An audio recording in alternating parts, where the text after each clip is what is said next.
Florence Lautrédoux est à ce micro. Bonjour Florence, merci de venir nous rejoindre. Nous parlons de cette pièce Deux mensonges et une vérité au Théâtre Montparnasse avec Nicole Calfan et Jean-Luc Moreau. L'histoire de ce couple qui cherche à se surprendre, comme vous avez signé L'amour vrai et également l'inspiration, cet élan qui change nos vies. Les 2 livres étant publiés chez Odile Jacob.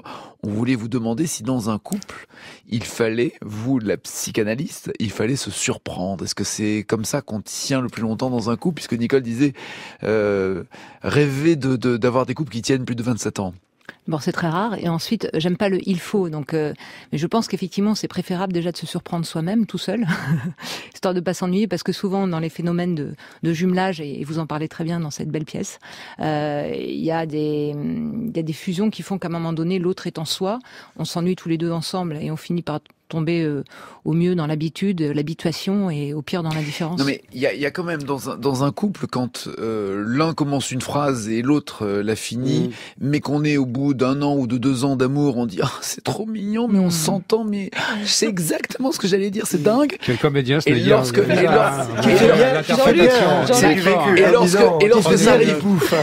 ça arrive au bout de 27 ans, t'es tellement prévisible, je savais parfaitement que t'allais dire ça.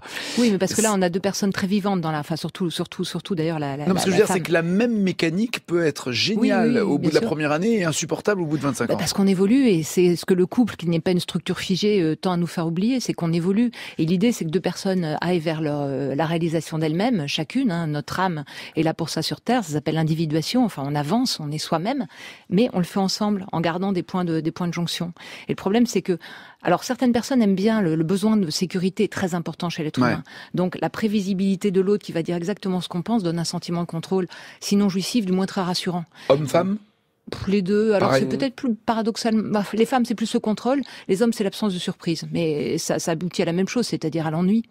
Et c'est voilà. Et ce qui est intéressant dans cette pièce, c'est qu'il y en a une qui secoue le système. Et alors garder un peu de surprise et de se surprendre soi-même, comme vous le disiez, ou surprendre l'autre, ça veut dire aussi avoir une part de secret. Ouais, une part de secret au sens où son univers à soi, oui. De toute façon, même seul ou. J'ai pas dit mentir. Non. J'ai dit jardin secret. C'est continuer à garder un émerveillement face à la vie, tout seul déjà. Et c'est comme ça qu'on peut le partager à 2. C'est ça. Tracer, moi j'appelle ça. Tracer, c'est joli. Ne pas tout forcément raconter ou dévoiler. Dévoiler. Est-ce que il faut aussi. Pardon, pas il faut. Alors vous aimez pas le il faut. Chaque fois que je dis il faut, Florence, elle se braque. Oui, elle se braque. Il serait souhaitable. Est-ce qu'il serait souhaitable, dans un contexte idéal au sein du couple, d'inventer des scénarios, d'inventer des histoires, d'être. C'est un petit théâtre, la vie de couple. Toute façon peut être théâtre. Et oui, des rituels. Moi, j'aime beaucoup les termes de rituels. C'est quelque chose qui est propre au couple et qu'il crée et qu'il recrée sans arrêt. Exemple, pas c'est quoi ? Un rituel, ça peut être, je sais pas, un couple qui a la possibilité de le faire. Non, une après-midi, par-ci par-là, aller se balader dans Paris à des heures indues. Ça peut être le matin, de se raconter ses rêves, par exemple. Moi, je trouve ça très chouette de se raconter ses rêves le matin. Et si on le fait tous les matins, ça devient pas chiant ? Ça devient une contrainte. Mais ça devient une habitude. Oui, mais c'est comme il y a rituel, il y a la notion de répétition. Après, ça dépend des tempéraments. Moi, j'avoue que je déteste les contraintes, mais certaines personnes ont besoin de cela. Mais et surtout être attentif au moment où on s'ennuie. On connaît bien ce sentiment-là. On patine, on s'ennuie, on se répète la vie, on la recommence pas. Donc à ce moment-là, on met quelque chose en place pour changer le système. Nicole Calfan, vous vouliez dire ? Oui, je voulais dire que le roi des surprises que j'ai connu dans ma vie, et quelle chance, c'est Jean-Yann. Qui fêtait Noël le 14 juillet. J'adore. C'est-à-dire que moi, je rentrais de la Comédie Française, on avait rendu hommage.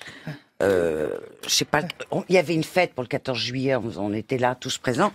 Je rentrais à la maison, il y avait un arbre de Noël au milieu du salon. J'adore. Bon, j'ai connu que des choses comme ça. Mais ça peut être chiant, ça, à la longue, non ? Non. Ah non. Non, mais je me pose la question. Si t'aimes pas les résineux, qu'est-ce que tu disais ? Je me disais, Nicole, est-ce que ça peut être chiant aussi ? Ah mais non, parce que c'était jamais pareil. Jamais les mêmes périodes, jamais les mêmes choses. Non, mais on peut avoir envie de Noël le 24, quoi. Ah, mais il le faisait aussi. C'est son côté psychorigide. Oui, psychorigide. Non, mais il le faisait aussi. Mais je trouve que arriver un 14 juillet et trouver un arbre qui clignote dans son salon avec plein de cadeaux au pied vous allez dire que je suis vénale, pas du tout.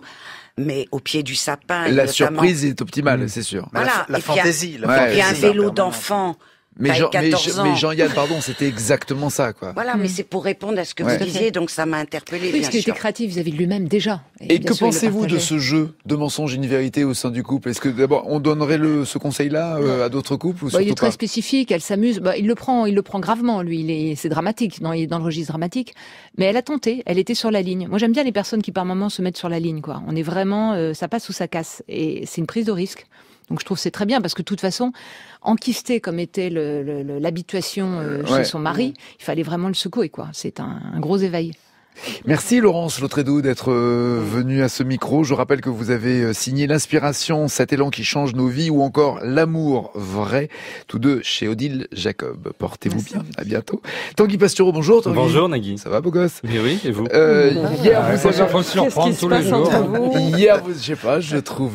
brillant. Je sais pas, il est allé chez le coiffeur.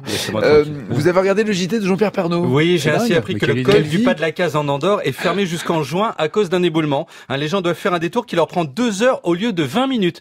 Les pierres là-bas, c'est l'équivalent d'Anne Hidalgo pour nous. Alors j'ai aussi appris que le prix de l'essence flambe à nouveau. Et ça, c'est pas bon pour le climat social du pays. On en reparle après les infos de midi. Yo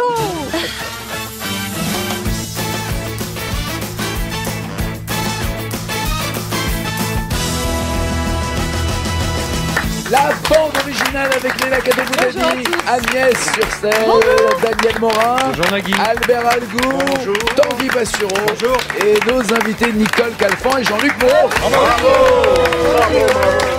Au théâtre.